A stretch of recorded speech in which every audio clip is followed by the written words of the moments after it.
गरीब की शादी। शशि की सौतेली माँ ने उसकी शादी की तो बड़े घर में, लेकिन पति कोई काम न करता। आप ससुर जी के साथ काम पर क्यों नहीं जाते? अब हाँ जाऊंगा, लेकिन कल से। आज जरा मैं दोस्तों के साथ घूमने जा रहा हूँ। शशि के 2 बच्चे होते हैं, लेकिन रमेश का हाल वैसा का वैसा ही रहता है। एक दिन, सुनिए ना, बच्चा रो रहा है, इसके दूध के लिए पैसे नहीं है। अरे तो पिताजी से ले लो ना। क्यों? अगर आप में कमाने की क्षमता नहीं थी तो शादी क्यों की? तभी घर आई बड़ी ननद बोल पड़ती है। आहा हा हा, तुम्हारी माँ को साफ साफ कह दिया था कि लड़का ना कमाता है ना कभी कमाएगा। हम 4 बहनें हैं इसका ख्याल रखने के लिए, और पिताजी का इतना सारा पैसा, तुम्हें किस चीज की कमी रखी है? लेकिन थोड़े ही सालों में तकदीर बदल जाती है। शशि का ससुराल गरीब हो जाता है। सब बिकने के बाद शशि अपने पति, बच्चे और सास के साथ किराए के मकान में आ जाती है। मैं कोई नौकरी करना चाहती हूँ दीदी। अरे इतने बड़े घर की बहू थी शशि, तुम नौकरी करोगी? नहीं नहीं नहीं नहीं। नहीं करूंगी तो घर कैसे चलेगा?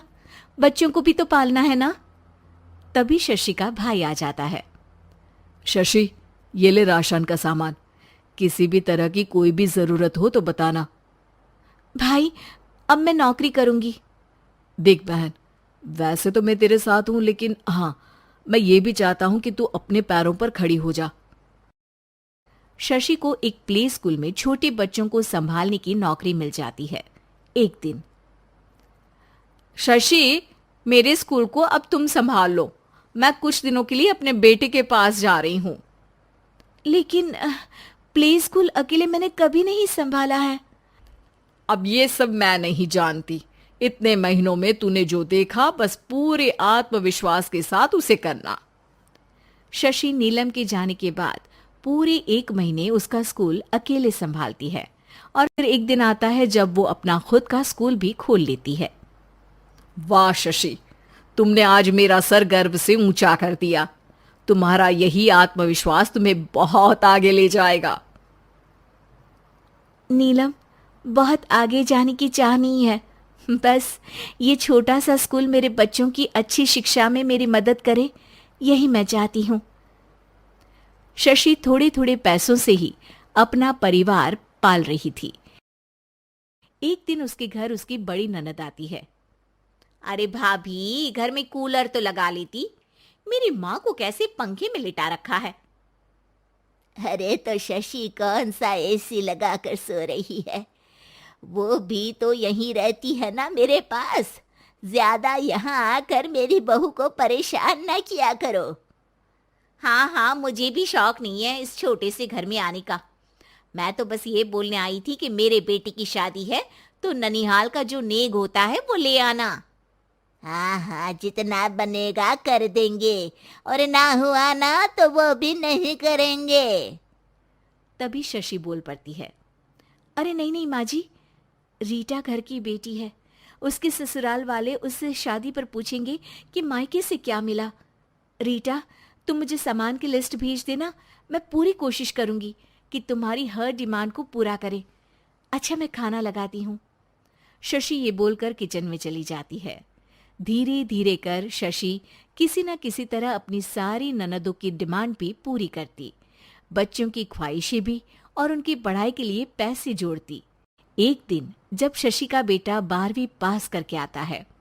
माँ, अब तुझे काम करने की जरूरत नहीं है। मैं अब कोई ना कोई नौकरी करके पढ़ाई भी साथ कर लिया करूंगा। शशि को लगता है कि बेटा और आगे पढ़ाई करे, लेकिन वक्त की मार के कारण वो बेटे को काम के लिए हाँ कर देती है। अब बेटा एक बैंक में चपरासी बन जाता है। लड़का देखने में तो बड़ा अच्छा है, अंग्रेजी भी पटर पटर बोलता है, फिर चपरासी क्यों?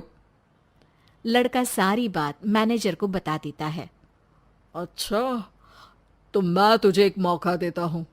तू यहाँ रहकर दूसरे डिपार्टमेंट का भी काम सीख। अगर तू किसी एक का भी काम अच्छे से सीख गया तो मैं तुझे यहाँ टेबल चेयर में बैठने वाली नौकरी दे दूंगा। लेकिन एक दिन शशि की ननद उसे फोन करती है। अरे भाभी, देखो मायका तो मेरा तुम लोगों से ही है। मैंने आपके बेटे और मेरे भतीजे प्रदीप के लिए यहाँ एक नौकरी देखी है। पूरे 5,000 मिलेंगे। वैसे करता ही क्या है, चपरासी ही तो है ना। कोई बात नहीं रीटा, मैं उसे इस शहर के बाहर नहीं भेजना चाहती हूँ। बाकी वो शाम को आएगा तो मैं पूछ लेती हूँ। वहीं प्रदीप मैनेजर की बात से खुश हो जाता है और मैनेजर के काम पर ही नजर रखने लगता है। वो उनकी तरह के पेपर पढ़ता, काम करता और आने वाले लोगों की बातें सुनता। एक दिन बैंक में ऑडिट वाले आते हैं। ये गलत है, पूरी बैलेंस शीट नहीं मिल रही है, कहीं ना कहीं गड़बड़ है। ए मैनेजर, क्या करते हो? बैंक के पैसों का हिसाब सही नहीं है। मैनेजर के पसीने छूट जाते हैं। तभी प्रदीप वहां जाता है। अब क्या मैं ये बैलेंस शीट देख सकता हूँ? अरे बेटा मजाक नहीं, जाओ पानी लेकर आओ एक गिलास। प्रदीप मैनेजर को पानी लाकर देता है और फिर ऑडिटर से कहता है, देखिए सर, मैं आपको बता सकता हूँ कि कैसे बैलेंस शीट को आप लोग गलत तरीके से जोड़ रहे हैं। ऐसा बोलकर प्रदीप एक एक कर सारे डाउट क्लियर कर देता है। अरे हाँ, ये तो पॉइंट हमने देखे ही नहीं थे। गुड, कौन है ये बच्चा? तभी मैनेजर बोल पड़ता है, अब हमारे यहाँ अकाउंट में नया आया है। ऑडिटर के जाने के बाद, वाह प्रदीप, आज तो तुमने मेरी नौकरी बचा ली।